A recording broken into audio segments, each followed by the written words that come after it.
Olá pessoal, sejam bem-vindos a mais uma aula do canal Farmacologia Descomplicada. Hoje nós vamos falar sobre a transmissão colinérgica, continuando o nosso conteúdo de farmacologia dos sistemas nervosos autônomo e somático. Eu sou a professora Angélica Sátiro.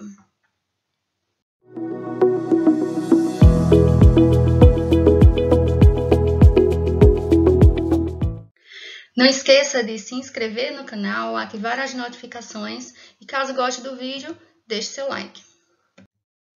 Na aula de hoje, nós falaremos sobre a transmissão colinérgica, falaremos então das etapas da transmissão colinérgica, a síntese da acetilcolina, o armazenamento, a liberação desse neurotransmissor, os receptores de acetilcolina e também das formas de remoção desse neurotransmissor. Na aula passada, nós falamos das fibras colinérgicas, tanto no sistema nervoso autônomo quanto no sistema somático. Então, aqui a gente tem uma fibra colinérgica, por exemplo, um neurônio motor somático, que faz a inervação do músculo esquelético, liberando a acetilcolina.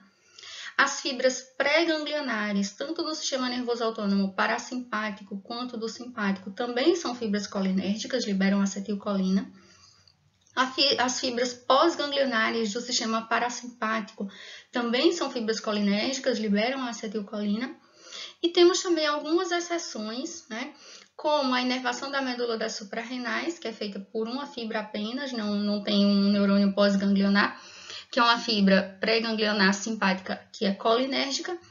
E a inervação aqui das glândulas sudoríparas, por fibras pós-ganglionares simpáticas, entretanto elas são também colinérgicas.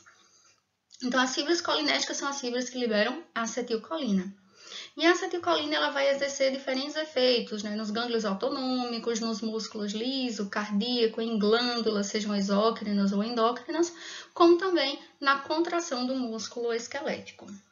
A transmissão colinérgica ela se dá em 5 etapas, que são a síntese, o armazenamento, a liberação desse neurotransmissor, a interação da acetilcolina com seus receptores e a remoção desse neurotransmissor da fenda sináptica. Então, vamos começar falando da síntese desse neurotransmissor. A síntese da acetilcolina, ela tem como passo limitante, como etapa limitante, a captação da colina. Colina ela vai ser obtida da dieta, ela é um constituinte de fosfolipídios de membrana e ela precisa ser transportada para o interior desse terminal axônico. Como é que acontece esse transporte?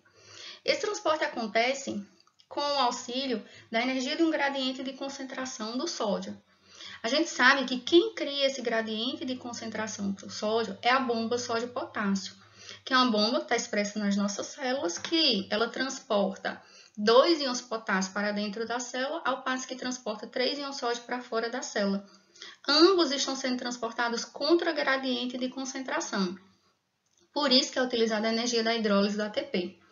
Então, isso faz com que o sódio ele seja mais concentrado fora das nossas células. E esse gradiente ele pode ser utilizado como uma força motriz para movimentar outros íons ou moléculas. Então, o gradiente do sódio ele é utilizado por esse transportador, que é o CHT1, para transportar, no tipo de transporte que a gente chama de cotransporte, que estão no mesmo sentido, para transportar a colina. Colina ela é obtida da dieta, ela é um componente de fosfolipídios de membrana. Então, esse transportador, o CHT1, vai utilizar o gradiente do sódio para transportar a colina agora para dentro desse terminal axônico. Esse transportador ele pode ser inibido por uma substância chamada de imicolínio. Uma vez dentro do terminal axônico, a colina ela vai poder se unir com a coenzima A para formar a acetilcolina. Mas como é que isso acontece? Então, a acetilcoenzima A ela é produzida pelas mitocôndrias. Então, a acetilcoenzima A vai doar esse grupo acetil dela para se unir com a colina por meio da ação de uma enzima, que é a colina acetiltransferase, a CHAT, ou algumas vezes alguns livros chamam de CAT. Então, a colina acetiltransferase é que vai catalisar a síntese da acetilcolina, utilizando como substratos acetilcoenzima A e colina.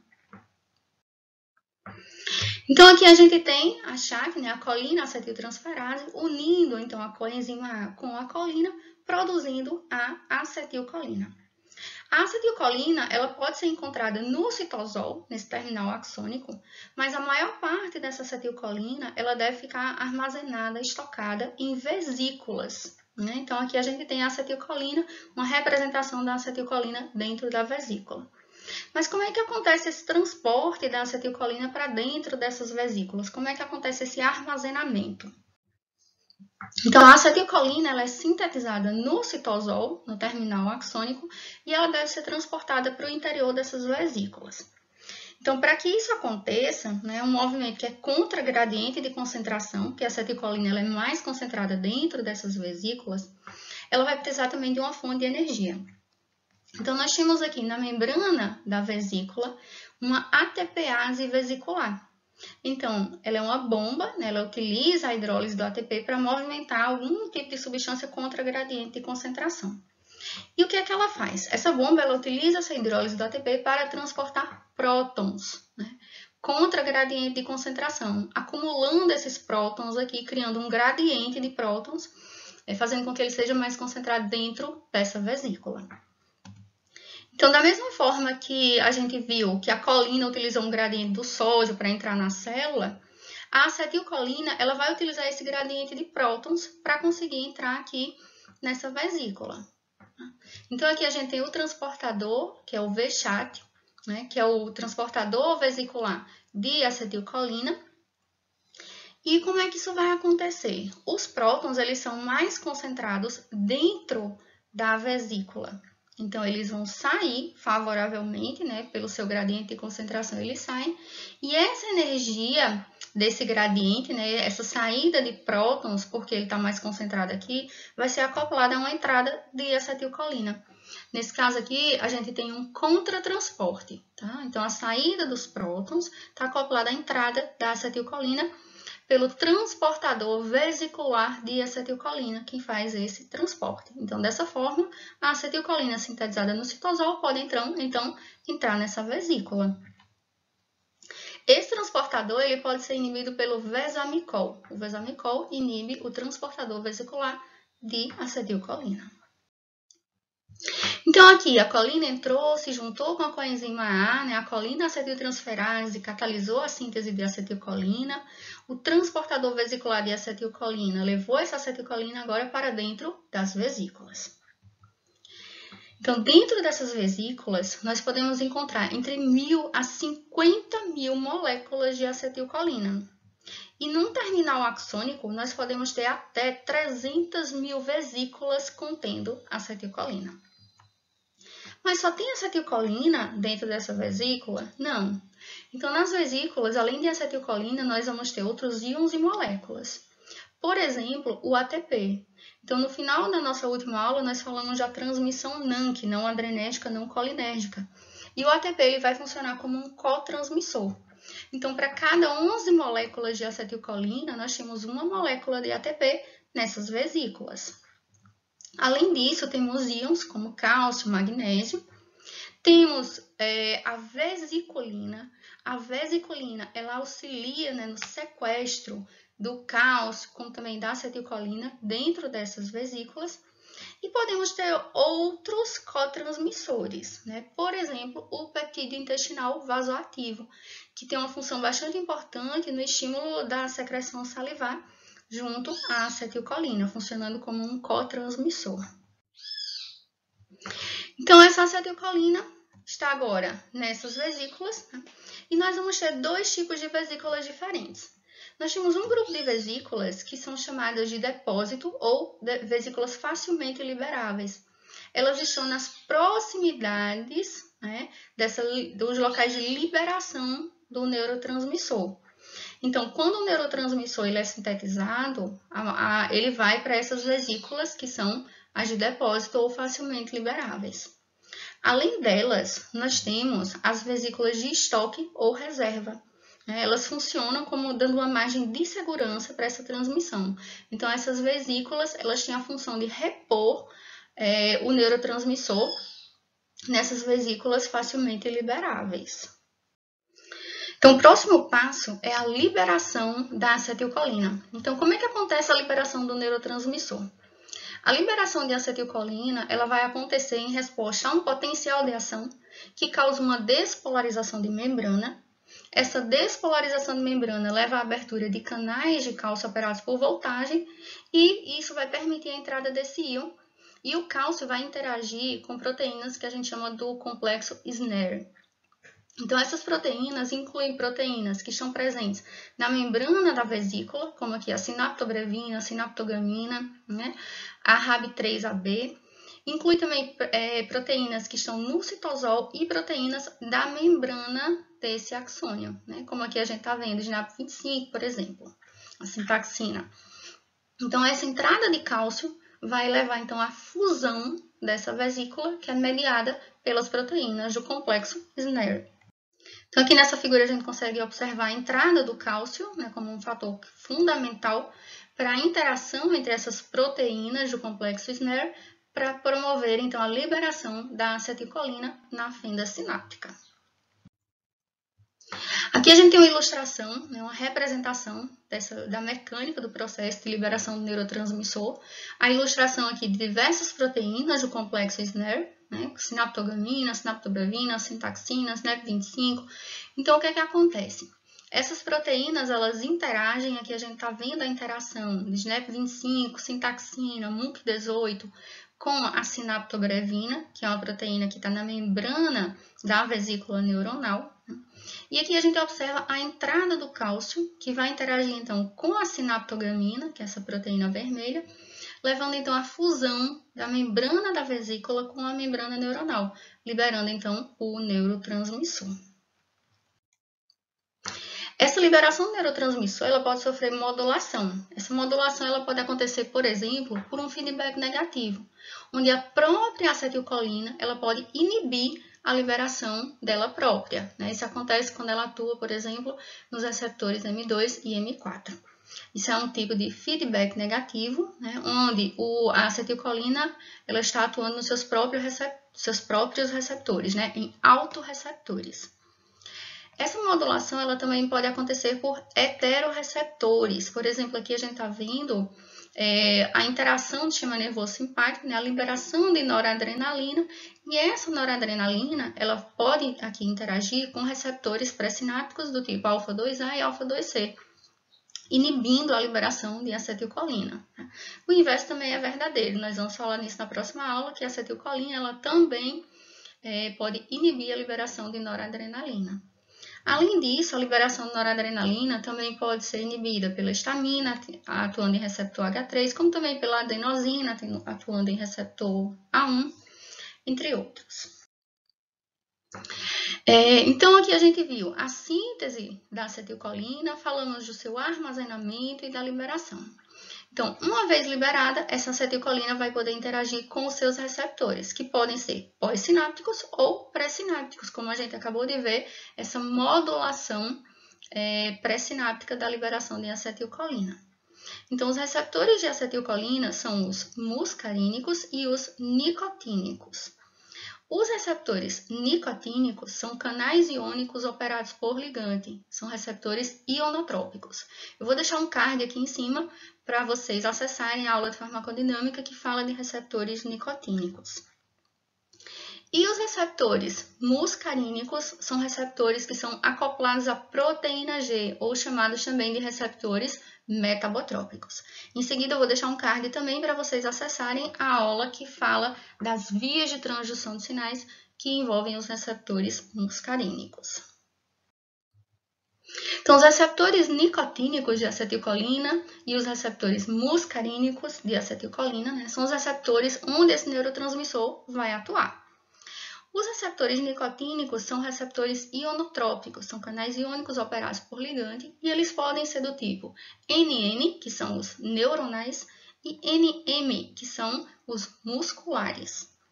Os receptores NN, os neuronais, receptores nicotínicos neuronais de acetilcolina, podem ser encontrados no sistema nervoso periférico, no sistema nervoso central, como também em tecidos não neuronais. Os receptores nicotínicos do tipo musculares ou NM, eles são encontrados na junção neuromuscular pós-sinapticamente no músculo esquelético, na região da placa motora. Os receptores muscarínicos, eles são divididos em M1, M2, M3, M4 e M5, então a gente tem 5 tipos de receptores muscarínicos, todos são do tipo metabotrópico, são receptores acoplados à proteína G, e esses receptores, eles estão presentes em praticamente todos os órgãos, tecidos e células do corpo, inclusive em locais onde a gente não tem inervação colinérgica, como muitos vasos sanguíneos, por exemplo. Então, como é que é a estrutura de um receptor nicotínico? Um receptor nicotínico é um canal iônico operado por ligande. Ele é formado por 5 subunidades, ou seja, ele tem uma estrutura pentamérica, como nós estamos vendo aqui, em que cada uma dessas subunidades é composta por hélices que atravessam a membrana. Uma dessas hélices está destacada aqui em azul, que é a hélice M2, que é a hélice que reveste o poro do canal. Então, nessa representação aqui, nós temos um receptor nicotínico muscular, onde 2 moléculas de acetilcolina estão se ligando a esse canal para causar, então, a abertura. Então, aqui nós temos a vista superior de um receptor nicotínico de acetilcolina, onde nós observamos essas subunidades. Então, a gente vê aqui que nós temos 2 subunidades alfa, uma subunidade beta, uma subunidade gama e uma subunidade delta. E observamos, então, 2 moléculas de acetilcolina ligadas a esse receptor. Então, nós temos diferentes tipos de subunidades alfa. O receptor nicotínico muscular, o NM, ele vai ter na sua composição a subunidade alfa do tipo alfa-1. Os demais tipos de subunidades alfa são encontrados em receptores nicotínicos do tipo NN. O mesmo acontece com as subunidades beta. A subunidade beta-1 é a subunidade que é encontrada no receptor nicotínico muscular, e as demais formas de subunidades beta, beta-2, beta-3, beta-4, são encontradas nos receptores nicotínicos NN. Aqui nós observamos mais uma vez a estrutura de um receptor nicotínico, nas subunidades alfa-1, beta e delta. Aqui a subunidade gama ou epsilon foi removida. Por que gama ou epsilon? Porque existe uma diferença do receptor nicotínico muscular no músculo fetal e no músculo adulto. No músculo fetal, nós temos então a subunidade gama. No músculo adulto, ela é substituída pela subunidade epsilon. Então, aqui nós temos a estrutura do receptor nicotínico muscular. E aqui embaixo nós temos 2 conformações de receptores nicotínicos neuronais. Numa delas, aqui a gente tem 2 subunidades alfa-4 e 3 subunidades beta-2.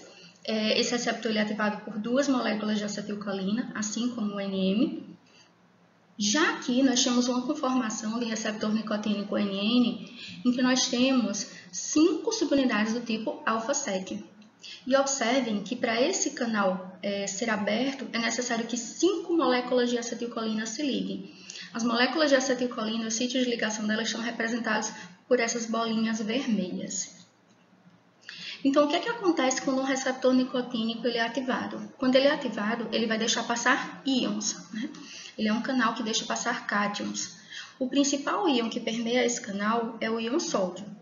Entretanto, como ele não tem essa seletividade, também podem atravessar o íon potássio, como também o íon cálcio, sendo que predominantemente nós teremos então a entrada de sódio. Como o sódio é um íon de carga positiva que está entrando nessa célula, então ele causa um evento que é a despolarização de membrana. Em relação aos receptores nicotínicos neuronais, eles podem se organizar no neurônio pós-ganglionar, no gânglio autonômico, na medula das suprarrenais, como 2 subunidades alfa do tipo alfa-3 e 3 subunidades beta do tipo beta-4. Já em neurônios do sistema nervoso central pré- e pós-juncionais, ele pode se encontrar como 2 subunidades alfa-4 e 3 subunidades beta-4. E em neurônios pré- e pós-sinápticos do sistema nervoso central, ele pode se encontrar como 5 subunidades alfa do tipo alfa-7. Já os receptores nicotínicos do tipo NM, que são os musculares, no músculo fetal, a organização do receptor é da seguinte maneira. Ele vai ter 2 subunidades alfa do tipo alfa-1, uma subunidade beta do tipo beta 1, uma gama e uma subunidade delta. Tá? Não confundam, muita gente confunde falando que é o sigma, esse aqui é o símbolo delta. Já no músculo adulto, são duas subunidades alfa do tipo alfa 1, uma beta 1, uma epsilon e uma delta. Então, essa é a constituição do receptor nicotínico no músculo adulto. Quanto aos receptores muscarínicos, são divididos em M1, M2, M3, M4 e M5, todos são metabotrópicos. Então, todos os receptores muscarínicos ímpares, né, M1, M3 e M5, eles são acoplados à via GQ/11, que é a via da fosfolipase C-beta, via que leva ao aumento dos níveis de IP3, de acetilglicerol e cálcio. Fosfolipase C-beta, que quebra o fosfolipídio membrana PIP2 para gerar IP3, DAG e mobilizar cálcio. Né? Tem uma aula a respeito disso na aula de farmacodinâmica. Além disso, esses receptores também podem estimular a fosfolipase D2, como também a fosfolipase A2, que leva ao aumento dos níveis de ácido araquidônico. Já os receptores pares, M2 e M4, eles são acoplados à via GI-GO, que é a via que inibe a adenilato ciclase, reduz os níveis de AMP cíclico, inibindo então a ativação de pKa, consequentemente. Tem uma aula também sobre isso. Então, nessa via, esses receptores, eles também causam ativação de canais de potássio, que são retificadores de influxo, inibição de canais de cálcio operados por voltagem. Dá para generalizar, dizer que esses receptores são sempre excitatórios, esses aqui são sempre inibitórios? Não dá, porque dependendo do tecido onde esses receptores estão, o efeito vai ser diferente. Por exemplo, por que não dá para generalizar? Porque a ativação de receptor muscarínico M3 no endotélio vascular, né, causa aumento de cálcio, só que esse cálcio induz liberação de óxido nítrico, que ele se difunde para o músculo liso vascular para causar vasorrelaxamento. Então, é importante que a gente conheça a localização do receptor, a gente sabe a que via ele está acoplado, para a gente entender a resposta tecidual. Então, onde é que a gente vai encontrar esses receptores muscarínicos? Receptor M1, ele pode ser encontrado nas glândulas gástricas, nas glândulas salivares, como também no córtex cerebral, em regiões do hipocampo. Receptores M2 pode ser encontrado predominantemente aqui, coração, musculatura lisa, terminais nervosos autônomos, como também no sistema nervoso central.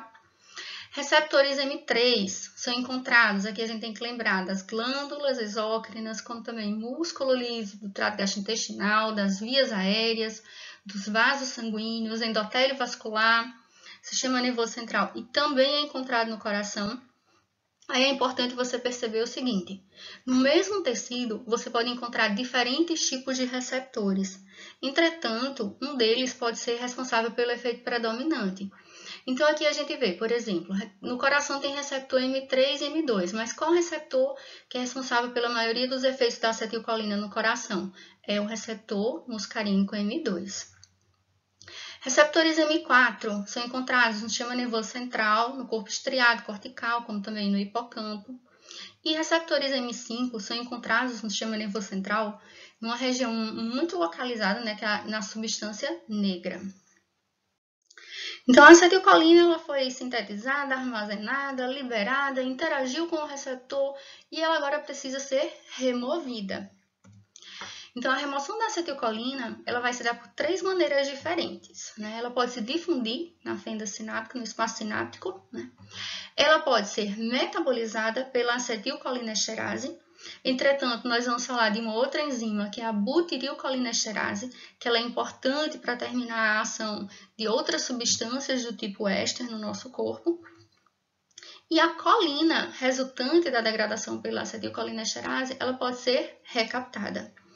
Então, qual a importância dessa remoção da acetilcolina? Essa remoção ela vai limitar a ação desse neurotransmissor, tanto de forma temporal quanto de forma espacial. Então, evitando, por exemplo, que fibras musculares esqueléticas sejam ativadas, né, fibras que não são destino dessa acetilcolina, como também temporalmente, limitando o tempo de ação desse neurotransmissor.